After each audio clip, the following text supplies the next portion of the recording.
guess we've got a minute before it's afternoon, but we're starting a little early here. But good day to you, and my name is James R. Sweeney, and I'm one of the U.S. District Court judges here in the Southern District of Indiana. And on behalf of the court and the other judges, it's my honor to welcome you here today to this momentous occasion when we, a nation of immigrants, expand our citizenry. I look forward to soon welcoming, as my fellow Americans, the newest citizens to our ranks, but first we must administer to you a solemn oath, a sacred oath that requires much of you for over 220 years. Such an oath of allegiance has been used as the final step to U.S. citizenship. With these roughly 140 words, you give up part of your identity in exchange for a new identity as an American. For some of you, the path has been short, for others very long. For all, it has involved sacrifice, serious consideration, and hard work, learning about U.S. history, civics, and government. Each of you has a different story, but your shared love of freedom, liberty, and equality has brought you together to this place at this time. So it's now my privilege to administer the oath of citizenship, and so would the applicants please stand and raise your right hand and repeat after me.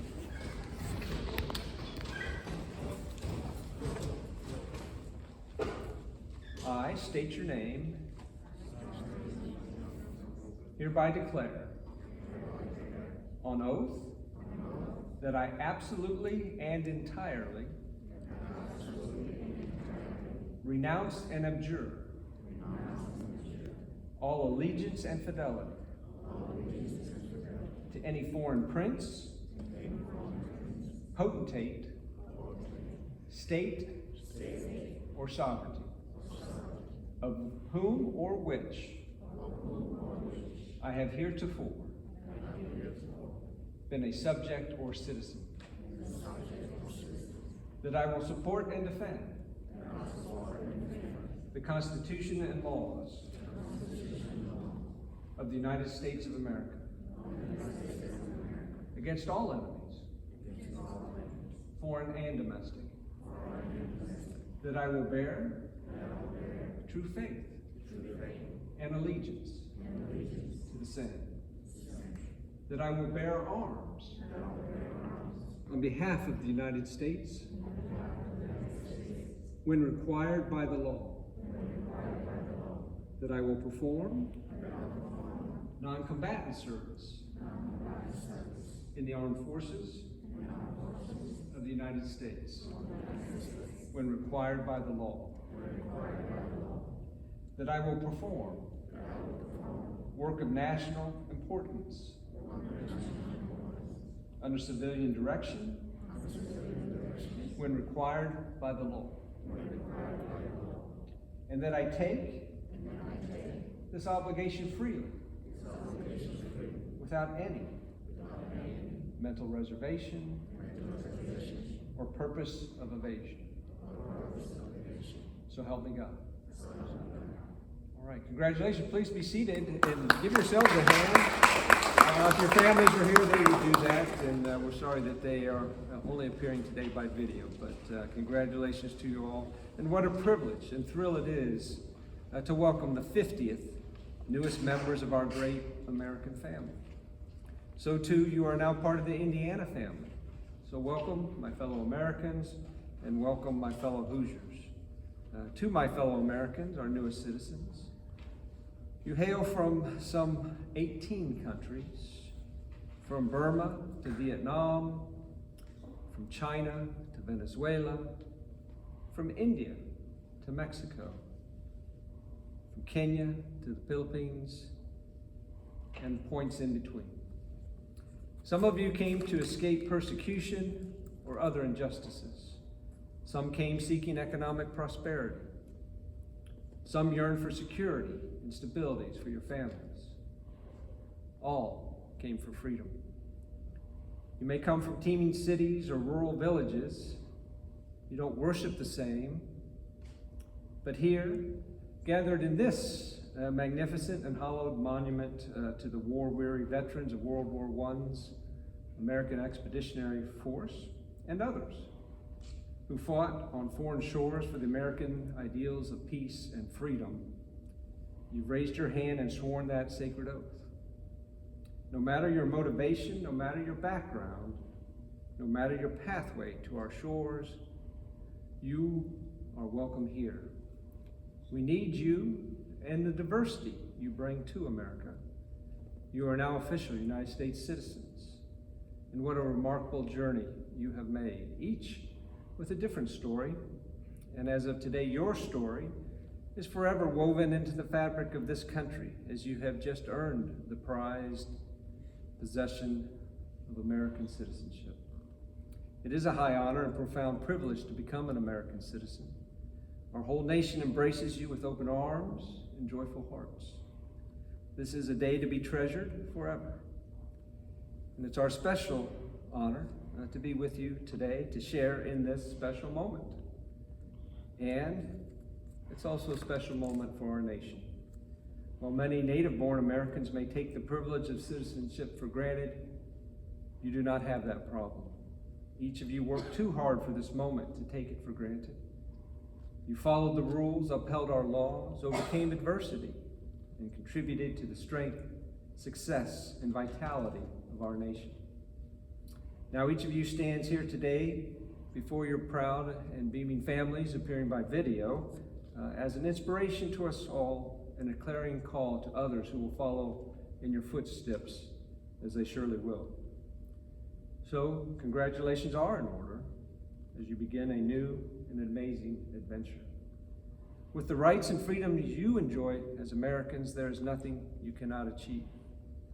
But citizenship also exacts a cost. Each year, nearly 1 million new Americans take the oath of allegiance and inherit a legacy of liberty and justice that generations of Americans fought at the risk of life and limb to secure and sustain. So too, scores of immigrants have fought in the name of freedom under the American colors.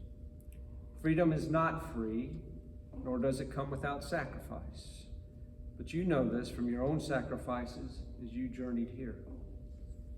By taking this oath, as a recent president noted, you have forged a sacred bond with the United States, its traditions, its culture, and its values. This heritage is now yours to protect, yours to promote, and yours to pass down to the next generation, as well as to future immigrants. Our history is now your history. Our traditions are now your traditions. And our Constitution is now yours to safeguard, celebrate, and cherish. You, my friends, are up to the task. As Americans, we are bound together in love and loyalty, in fidelity and friendship, and yes, even in affection for one another. We must look out for each other, care for each other, and act in the best interest of our nation and our citizens, of whom we are proud.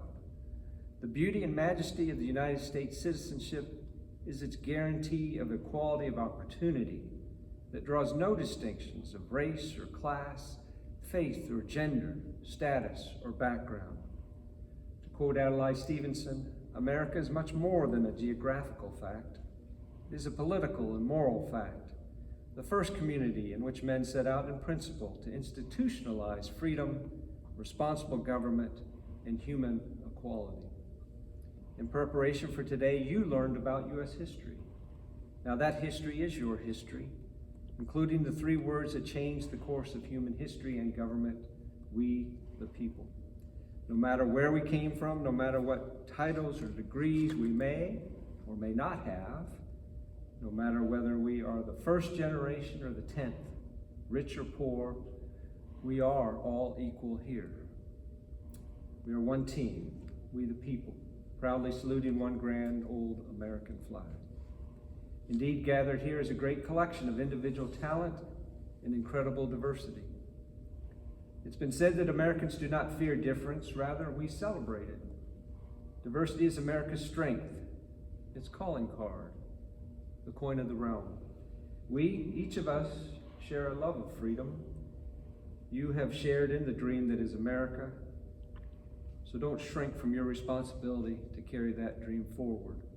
With the privilege of citizenship comes responsibilities, including the responsibility to leave America better than you found it upon your arrival. It is also important that you remember your heritage, the culture from which you came, while also embracing and adding your experiences to the melting pot that is America. And when you hear people complain about what they think is wrong with America, be bold, be heard, and set them straight. Tell them why people from all over the globe are willing to leave everything they have and everyone they know to travel long distances and start a new life in America. Tell them why you did that.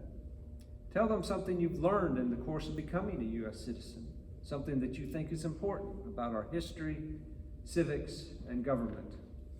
Tell them about something Abraham Lincoln or Harriet Tubman did. Tell them about the rights pioneered in the Declaration of Independence. Tell them about what rights and freedoms are guaranteed by the First Amendment. Tell them about the freedom of religion. Tell them about our market economy, about the importance of the rule of law. Tell them about why you are a proud American. And so, my fellow Americans, again, congratulations and welcome to the family. You are now part of the dream that is called America, a 246 year now experiment in governance by the people and for the people. We are so proud of you, so fortunate and honored to call you Americans. To paraphrase Octavio Paz, for centuries the word American has designated a person who was defined not by what he or she had done, but by what they would do. And you are all capable of doing great things. We expect as much of you, for it is the common citizen that makes this country great. Indeed, as Walt Whitman once penned, the genius of the United States is not best or most in its executives or legislatures, nor in its ambassadors or authors, or colleges or churches or parlors, nor even in its newspapers or inventors, but always most in the common people, south, north, west, east, and all its states through all its mighty amplitude. So thank you all for your perseverance, especially during the COVID-19 pandemic. Thanks too to your families for their support, and God bless you, and God bless the United States of America.